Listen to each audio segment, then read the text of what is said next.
la zapette est là.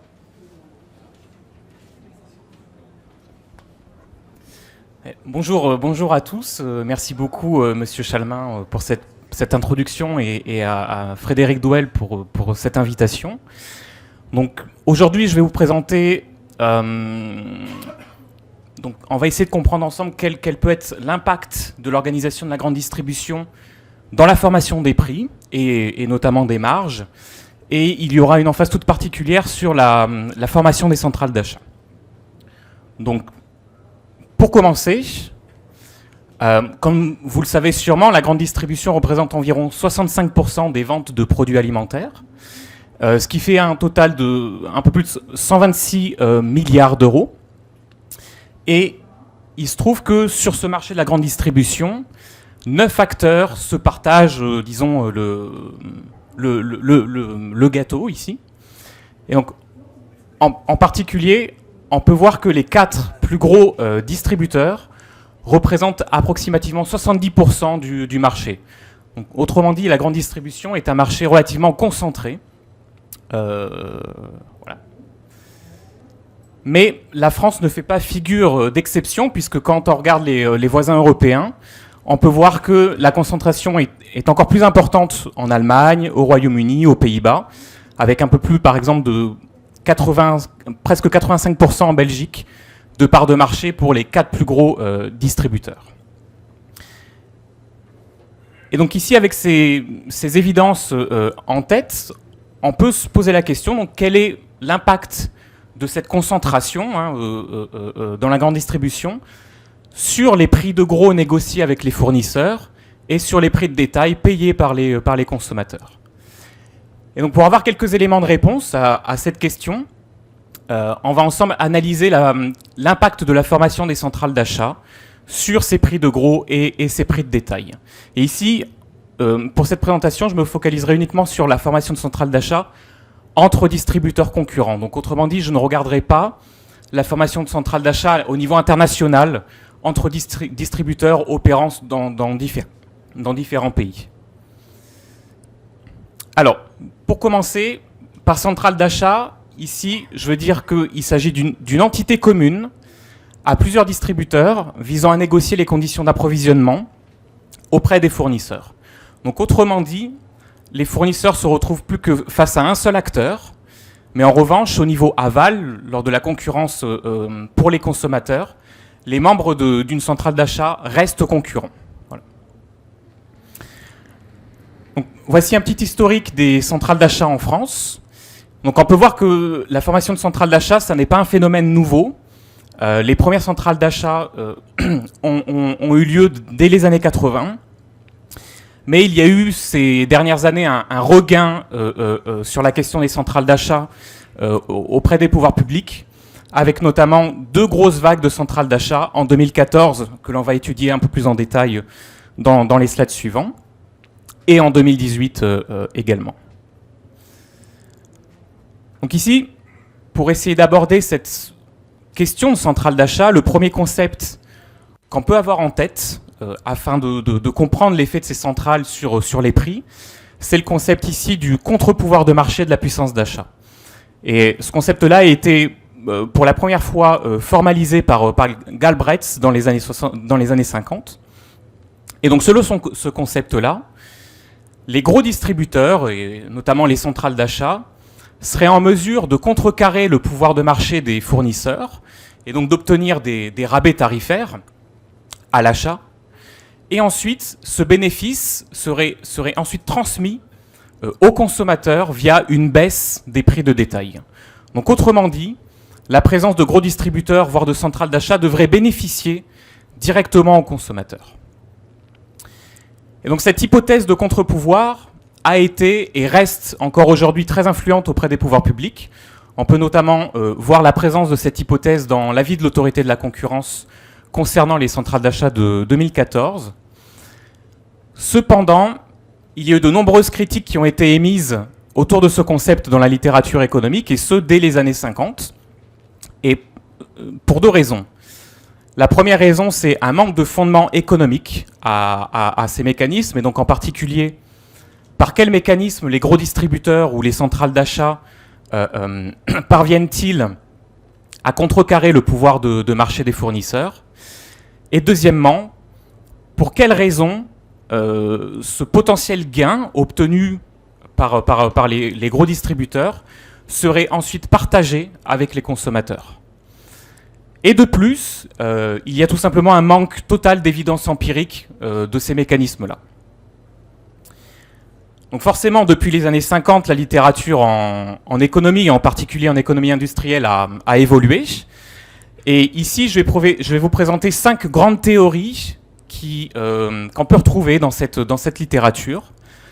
Donc une première théorie qui va expliquer pourquoi une centrale d'achat peut augmenter la puissance d'achat de ses membres. Donc cette théorie ici est basée sur la menace de déréférencement. Donc en particulier, une menace de déréférencement collectif d'une centrale d'achat augmente la puissance d'achat de ses membres vis-à-vis d'un fournisseur, si et seulement si les distributeurs sont substituables du point de vue du fournisseur, ou si le fournisseur a des rendements décroissants. Voilà. Et donc il y a notamment des évidences empiriques, un de mes papiers que je vais vous présenter dans les slides suivants, et il y a également des évidences expérimentales de cette théorie. Une seconde théorie qui est assez semblable à la première, qui est liée ici à la menace de remplacement. Donc autrement dit, une centrale d'achat peut menacer d'exercer un déréférencement collectif d'un fournisseur au profit d'un autre fournisseur. Donc autrement dit, il y a une menace de remplacer le produit ou les produits d'un fournisseur avec un autre fournisseur.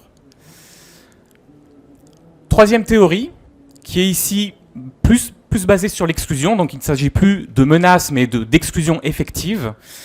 Et donc une centrale peut s'engager à restreindre le nombre de ses fournisseurs afin d'accroître la concurrence entre les fournisseurs pour accéder aux rayons des distributeurs. Et donc ici, il y a quelques évidences empiriques, notamment dans l'industrie pharmaceutique. Une quatrième théorie qui va à l'encontre des trois théories précédentes, qui est basée sur le phénomène de non-discrimination au sein d'une centrale d'achat. Donc autrement dit, une centrale qui négocie les mêmes conditions tarifaires pour ses membres peut altérer et non pas augmenter la puissance d'achat. Et donc, il y a deux mécanismes qui peuvent expliquer pourquoi une centrale d'achat peut altérer la puissance d'achat. Le premier mécanisme, c'est que quand un distributeur membre d'une centrale d'achat obtient des rabais tarifaires, son rival, aussi membre de la même centrale, va obtenir également les mêmes rabais tarifaires. Et ceci a pour implication d'accroître la pression concurrentielle sur le marché aval pour les consommateurs. Donc autrement dit, il n'est pas clair que les distributeurs au sein d'une centrale d'achat souhaitent à tout prix obtenir des rabais tarifaires à cause de ce mécanisme-là. Et par ailleurs, les fournisseurs sont également moins enclins à octroyer des concessions à plusieurs distributeurs au sein d'une même centrale, puisque c'est tout simplement beaucoup plus coûteux pour eux. Et donc, durant les négociations, ils devraient se comporter de manière plus agressive. Et une dernière théorie qui a été plutôt, elle, identifiée par la littérature empirique, qui consiste à dire que l'aptitude d'une centrale à négocier de meilleures conditions tarifaires est plus élevée que celle de chacun de ses membres. Donc ici, c'est vraiment une aptitude, une capacité intrinsèque du négociateur de la centrale qui est supérieure à celle des différents distributeurs. Donc ici, deux remarques autour de ces théories. Première remarque, aucune de ces théories ne soutient que la taille en soi est une source de puissance d'achat. Ici, on parle plutôt de menace ou d'exclusion effective qui permet de créer de la puissance d'achat. Mais la taille en soi, ça n'est pas une source première de puissance d'achat. Et seconde remarque, aucune de ces théories ne soutient que le bénéfice potentiel obtenu par une centrale d'achat va être transmis au consommateur. Et donc on peut voir que avec ces différentes théories, il y a des mécanismes qui visent à renforcer la puissance d'achat, d'autres qui visent à l'altérer, notamment avec la théorie 4. Et de plus, il n'est pas clair que ce potentiel bénéfice soit transmis au consommateur. Du coup, pour essayer d'en savoir un petit peu plus, on va ici se focaliser sur une analyse que j'ai développée, qui est une analyse rétrospective des centrales d'achat de 2014 en France. Et donc, analyse sur les prix et sur les marges. Alors, comme vous le savez, en 2014, il y a eu la formation de 3 centrales d'achat en France. Une par Auchan Système U, une autre par Intermarché Casino et une dernière par Carrefour Provera.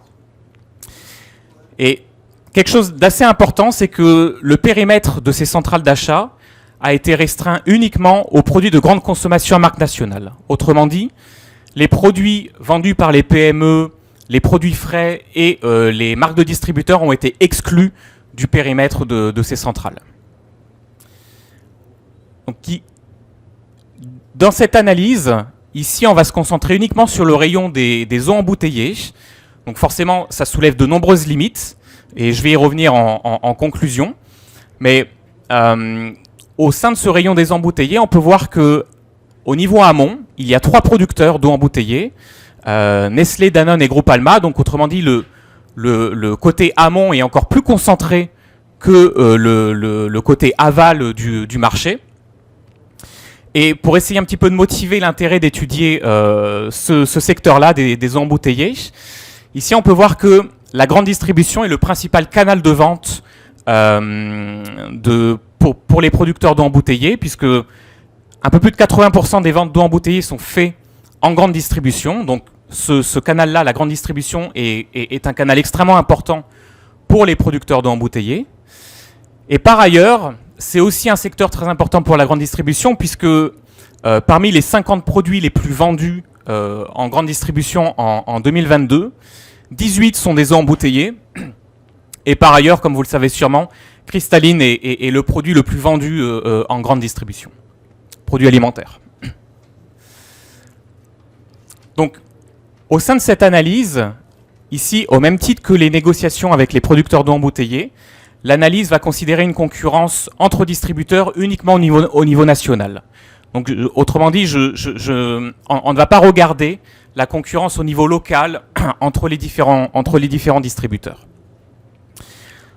Par ailleurs, donc pour mener cette analyse, ici on va utiliser les données Kantar pour l'année 2013, donc un an avant la formation des centrales, et l'année 2015, un an après la formation des centrales.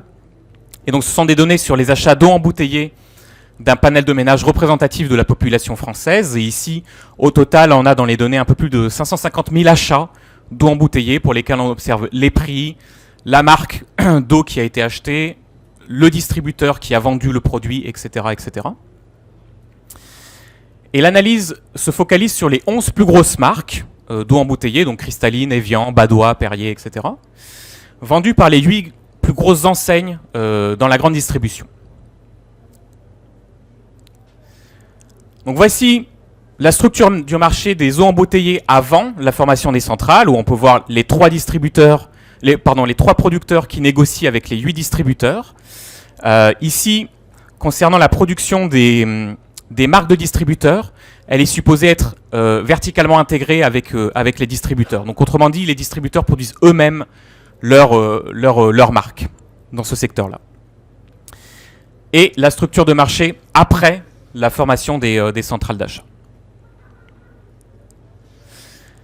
Donc sur cette figure, on peut voir l'évolution des prix de détail payés par les consommateurs pour 3 groupes de produits.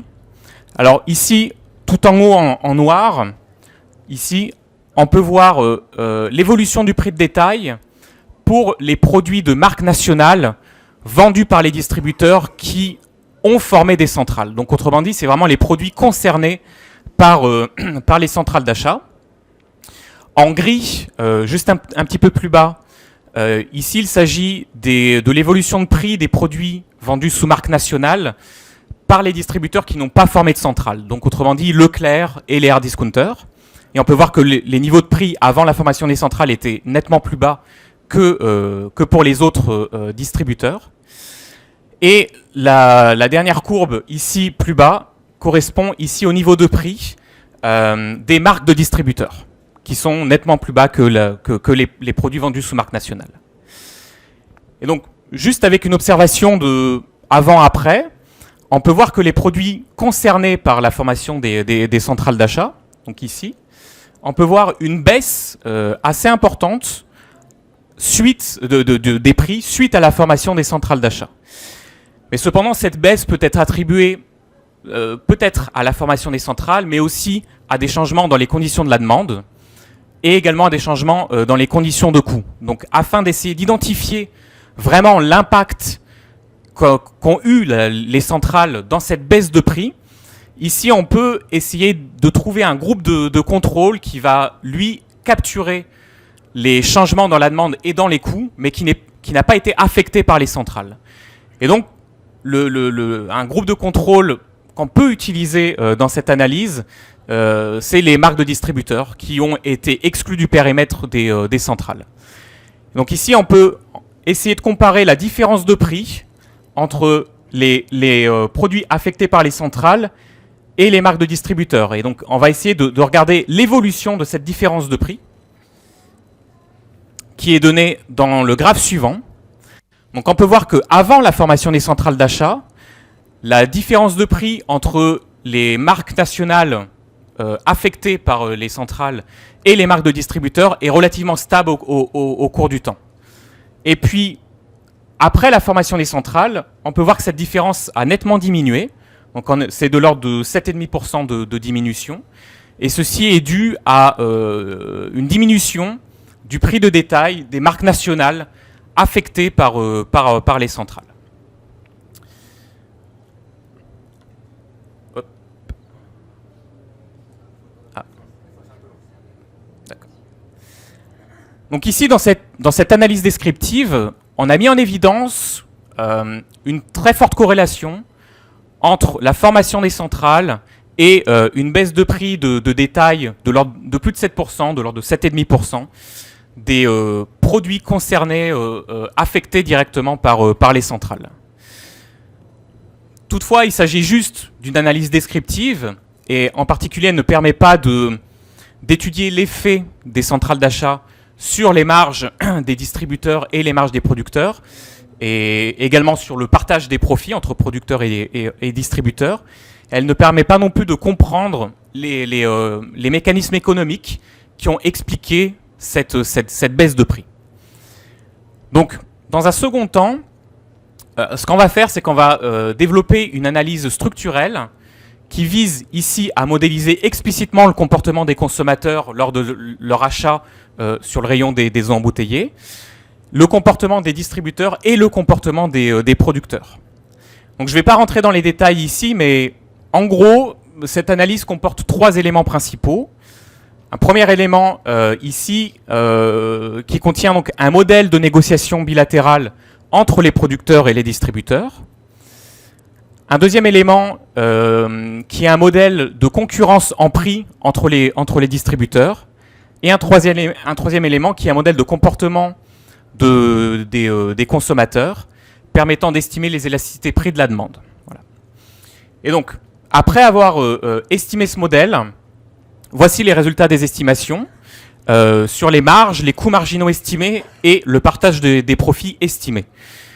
Donc ici, sur la première grande colonne, il s'agit des marges et des coûts marginaux et du partage des profits sur les produits affectés par les centrales d'achat. Ici, ça concerne les produits non affectés par les centrales d'achat, et donc en particulier ceux vendus par Leclerc et les hard discounters. Et ici, on a des moyennes au total. Et donc, si on se concentre sur la première colonne, on peut voir tout d'abord que les distributeurs exercent un certain niveau de pouvoir de marché vis-à-vis des consommateurs, puisque on a une estimation de 30% de marge en moyenne sur le secteur des eaux embouteillées. Et ça reste stable. Avant et après la formation des centrales d'achat, ce niveau de marge reste assez stable. Concernant les producteurs, avant la formation des centrales d'achat, on avait des marges de l'ordre d'à peu près 17%. Et après la formation des centrales d'achat, on est passé à un peu plus de 7,5%. Donc il y a une nette diminution des marges des producteurs qui a été estimée. Et ici, tout en bas, concernant le partage des profits, Donc ici, ces chiffres montrent la part des profits générés par les contrats entre producteurs et distributeurs qui est capturée par les distributeurs. Et donc on peut voir que avant la formation des centrales, pour les distributeurs qui ont formé les centrales d'achat, ils capturaient déjà un peu plus de 60% du profit généré par les contrats avec les producteurs. Et après la formation des centrales d'achat, cette part capturée par les distributeurs s'élève à approximativement 80% du profit. Et donc, même raisonnement ici que pour l'analyse descriptive. Si on regarde juste une comparaison avant-après, ici, ces changements dans les marges, notamment des producteurs et dans le partage des profits, peut être dû aux centrales d'achat, mais peut être aussi dû au changement dans les conditions de la demande entre 2013 et 2015, et également au changement dans les niveaux de coûts entre 2013 et 2015.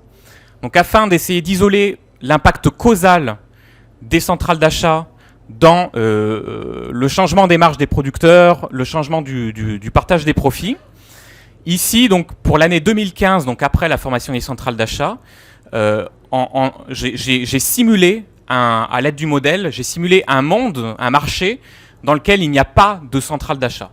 Et donc, en comparant avec les vraies données et les estimations pour l'année 2015, ça va me permettre de vraiment isoler l'impact causal de la formation des centrales. Donc ici, voici les résultats dans ce tableau. Donc on peut voir sur la première colonne, ici il s'agit des variations du prix de détail payé par les consommateurs issus de l'effet des centrales. Donc c'est vraiment des variations dues aux centrales. Ici on a les variations de marge des distributeurs et des producteurs. Et là les variations de profit des distributeurs, des producteurs et du profit total généré par l'industrie des eaux embouteillées. Et donc on peut voir en premier lieu qu'il y a un effet de contre-pouvoir de marché généré par les centrales, puisque les marges des producteurs ont diminué d'environ 50%. Et ça, c'est vraiment un effet qui est complètement dû aux centrales d'achat. Et ce gain obtenu par les distributeurs qui ont formé une centrale a été répercuté dans les prix de détail, puisqu'on voit que pour les produits impactés directement par les centrales, on voit une baisse de prix d'un peu plus de 8% au bénéfice des consommateurs. Et par ailleurs, donc, cet effet de contre-pouvoir a impacté donc, très négativement les marges, mais aussi les profits des producteurs.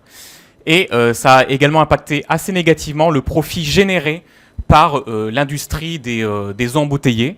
Donc on a une baisse ici au total d'un peu plus de 3% du profit généré par l'industrie.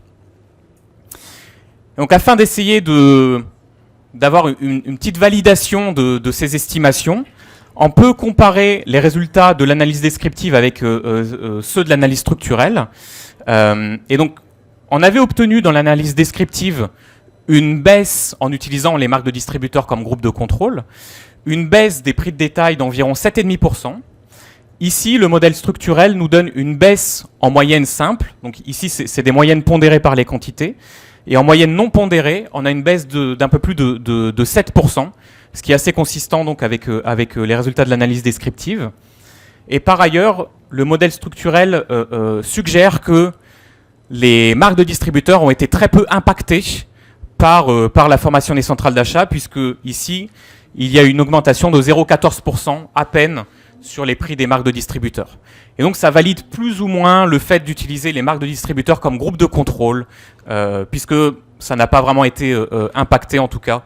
C'est ce que prédit l'analyse structurelle. Et donc, pour conclure, cette analyse rétrospective des centrales d'achat de 2014 sur le secteur des embouteillés met en évidence un effet de contre-pouvoir de marché qui a permis de diminuer les prix de détail d'un peu plus de 7% pour les produits concernés. Cet effet de contre-pouvoir a très négativement affecté les marges et les profits des producteurs, mais également les profits de l'industrie des eaux embouteillées.